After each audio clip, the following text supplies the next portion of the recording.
सुप्रभात प्रिय विद्यार्थियों, आपको मैंने पहले ही बता दिया था कि बेटा आपके मध्यकालीन भारत का इतिहास है। ये वो पुस्तक है जो दो पार्टों में विभाजित है और दोनों पार्टों से 3-3 प्रश्न पूछे जाते हैं। एक पार्ट का नाम है सल्तनत कालीन भारत और दूसरे का नाम है मुगल कालीन भारत। सल्तनत कालीन भारत से भी आपको 3 बड़े प्रश्न पूछे जाते हैं और मुगल कालीन भारत से भी आपको 3 बड़े प्रश्न पूछे जाते हैं। उनमें से आपको 3 प्रश्न करने पड़ते हैं, दोनों में से मिलाकर के 6 में से आपको 3, लेकिन गत वर्ष से कोविड-19 के कारण ये प्रक्रिया हो गई कि आपको 1/3 ही प्रश्न करने पड़ रहे हैं। तो उसमें जब आपके साथ मैंने चर्चा की सल्तनत कालीन भारत में, तब आपको बताया था या तो आपको इल्तुतमिश के ऊपर प्रश्न पूछता है, इल्तुतमिश पे प्रश्न पूछता है तो सीधा सा प्रश्न पूछता है इल्तुतमिश दिल्ली सल्तनत का वास्तविक संस्थापक था, समीक्षा कीजिए। या दूसरा प्रश्न पूछता है तो बलबन पे पूछता है तो बलबन के सिर्फ आपको किंगशिप थ्योरी अर्थात राजत्व का सिद्धांत ही पूछता है। कई बार अगर अनहोनी कर देता है तो उसके मंगोल आक्रमण भी पूछ लेता है। उसके बाद अलाउद्दीन खिलजी है, वो बहुत ही महत्वपूर्ण है, उस पर आपसे प्रश्न पूछता है तो क्या क्या, या तो अलाउद्दीन खिलजी की मार्केट कंट्रोल पॉलिसी पूछता है अर्थात बाजार नियंत्रण पॉलिसी पूछता है, या अलाउद्दीन खिलजी की विदेश नीति पूछता है, या अलाउद्दीन खिलजी के राजस्व सुधार पूछता है, और या उसका राजत्व या किंगशिप थ्योरी पूछता है, या मंगोल आक्रमण। अलाउद्दीन खिलजी दिल्ली सल्तनत के इतिहास का एक महत्वपूर्ण करैक्टर है, वहां आपको अक्सर प्रश्न पूछे जाने की संभावना रहती है। उसके बाद तुगलक वंश में से 2 शासकों के बारे में आपसे प्रश्न पूछा जाता है, या तो मोहम्मद बिन तुगलक या फिरोज तुगलक।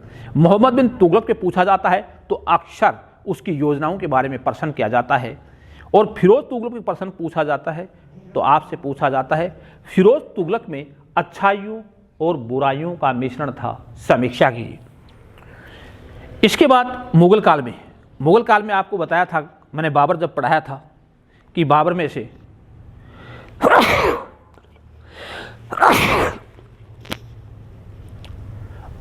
से बड़ा प्रश्न आपको कभी भी नहीं पूछा जाता, लघुरात्मक प्रश्न पूछा जाता है, जिसके बारे में मैंने आपको बता दिया था। 2 प्रश्नों में से पूछा जाता है, या तो पानीपत के प्रथम युद्ध के बारे में और या खानवा के युद्ध के बारे में। वहां आपको लघुरात्मक प्रश्न पूछा जाता है, उसकी नेचर कभी भिन्न भिन्न हो सकती है। कई बार क्या पूछ सकता है, पानीपत के युद्ध के कोई 5 कारण बताइए, या पानीपत के युद्ध के 5 परिणाम बताइए, या पानीपत के युद्ध में बाबर की सफलता के और इब्राहिम लोदी की असफलता के कोई कारण बताइए। यही स्थिति खानवा के युद्ध के साथ है। खानवा के युद्ध के क्या कारण थे, खानवा के युद्ध में बाबर की सफलता के क्या कारण थे, खानवा के युद्ध में राणा सांगा की असफलता के क्या कारण थे। याद रहे, यहां से बहुत कम चांस है कि आपको बड़ा प्रश्न पूछा जाए, अक्सर छोटा प्रश्न ही पूछा जाता है, जिसकी प्रकृति अक्सर लघुरात्मक प्रश्न की होती है। आज आपके साथ चर्चा करेंगे हुमायूं। यहां अति लघुरात्मक और लघुरात्मक प्रश्नों में से ही पूछा जाता है। आज हुमायूं के बारे में बड़ा आपको बता देते हैं। ये बाबर की बेगम महम सुल्ताना से मार्च 1508 में काबुल में पैदा हुए थे। बाबर का इनके प्रति विशेष स्नेह था। एक बार किदवंती है कि हुमायूं बीमार पड़ गए। हुमायूं बीमार पड़ गए तो बाबर को चिंता सताने लगी और एक दरवेश के पास पहुंचे, अर्थात एक फकीर के पास पहुंचे। उस दरवेश का नाम फकीर आबू बका था।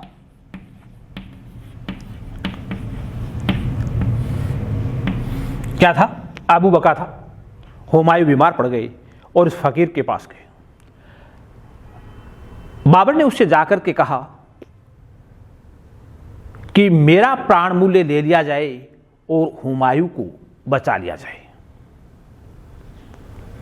फकीर ने उसकी बात को स्वीकार किया कि एक जान तो जानी है, एक प्राण मूल्य तो जाना है, वो तुम्हारा भी स्वीकार किया जा सकता है, लेकिन इसके लिए तुम्हें एक कार्य करना होगा। तुम्हें जाकर के इस शब्द का उच्चारण करना होगा और हुमायूं की जो चारपाई है उसकी चारों तरफ की तुम्हें परिक्रमा करनी होगी और इस शब्द का उच्चारण करना होगा। बाबर ने इस बात को स्वीकार कर लिया। वो घर आया और फकीर अबू बकर ने जिन शब्दों का उच्चारण करना बताया था उसका उन्होंने उच्चारण करना प्रारंभ कर दिया था। वो शब्द थे, मैंने इसे ले लिया, मैंने इसे ले लिया, मैंने इसे ले लिया। कहते हैं कि इन शब्दों का उसने हुमायूं की चारपाई की तरफ परिक्रमा करके इन शब्दों का उच्चारण किया और इनका परिणाम ये हुआ, हुमायूं के स्वास्थ्य में धीरे धीरे सुधार आने लग गया और बाबर का स्वास्थ्य धीरे धीरे गिरता गया। फिर भी बाबर ने जाने से पहले हुमायूं को एक वसीयत की थी कि हुमायूं, तुम तुम्हारे भाइयों के साथ सद्व्यवहार करना। हुमायूं ने उसका गलत अर्थ निकाल लिया था। उसने उनके साथ ज़्यादा सैरता बिताई जिसके कारण उन्होंने उनका विद्रोह कर दिया था। लेकिन अपनी बात यह थी कि हुमायूं ठीक हो गया और बाबर 26 दिसंबर 1530 को इस संसार से अलविदा हो गया। उस समय बाबर के प्रधानमंत्री का नाम निजामुद्दीन खलीफा था। उस समय बाबर के प्रधानमंत्री का नाम निजामुद्दीन खलीफा था। निजामुद्दीन खलीफा था। यह व्यक्ति हुमायूं को ज़्यादा प्रतिभाशाली नहीं मानता था और हुमायूं के स्थान पर बाबर के बहनोई मेहदी ख्वाजा को यह मुगल राजसत्ता की बागडोर सौंपना चाहता था। किंतु एक बार मेहदी ख्वाजा ने इनके खिलाफ षड्यंत्र रचा। मेहदी ख्वाजा अपने एक अधिकारी फिरदौस मकानी, ये उसके अधिकारी का नाम है फिरदौस मकानी,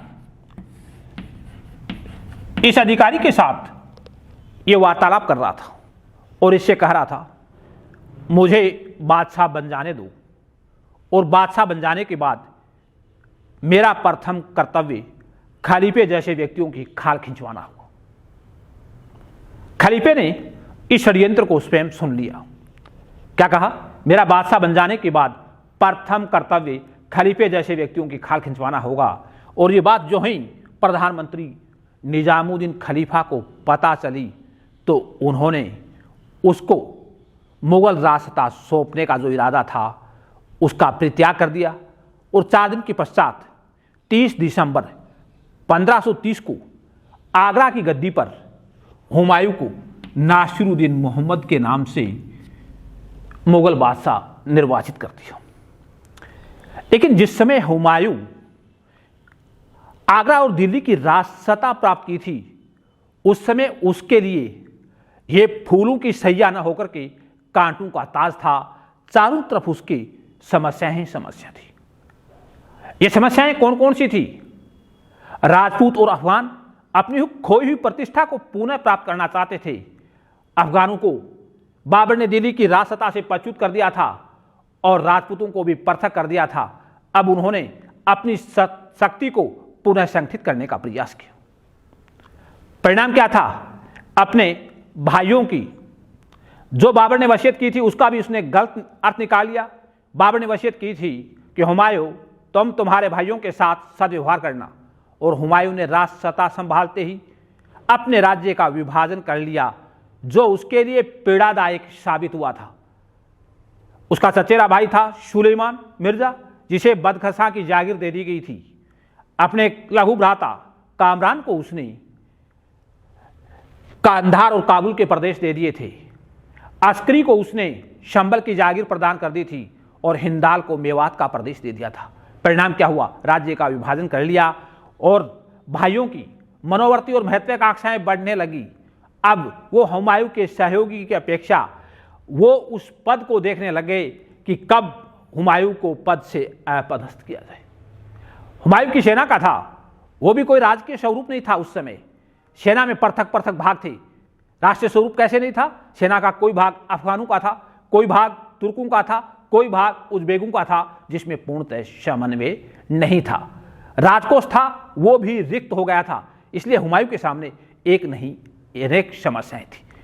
फिर इन समस्याओं का क्या था, वो धीरे धीरे चाहे 31 में कालिंजर हो, 32 में दोराया हो, या रायसेन का मामला हो, या मालवा का मामला हो, या चित्तौड़ का मामला हो, या चौसा और उनके साथ उनके संघर्ष का हो, उनके साथ उन्होंने उन समस्याओं का निपटारा करने का प्रयास किया। लेकिन जो जो उसका भाई इन समस्याओं को दबाने के लिए जाता तो भाइयों में इसके विरुद्ध सहयोग की अपेक्षा प्रतिरोध ही रहता था। अब इसमें से 2 लघुरात्मक प्रश्न पूछे जाते हैं, अक्सर वो किस किस के साथ है, हुमायूं और बहादुर शाह के संबंध और हुमायूं और शेर खां के संबंधों के बारे में ये 2 लघुरात्मक प्रश्न पूछता है, जिसकी चर्चा हम अगली कक्षा में करेंगे।